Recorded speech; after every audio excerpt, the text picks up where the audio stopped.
Hello, in front of me I've got Starsand Island. In this video I'll show you how to create clothes presets.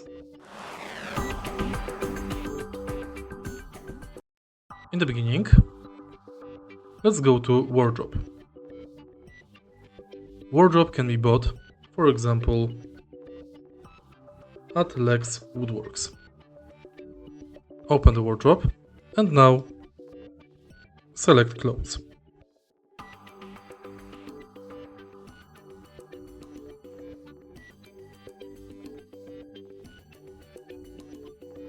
Go to presets and save to current preset. If you want to wear it, tap apply. If you find this video helpful, please leave like, comment and subscribe.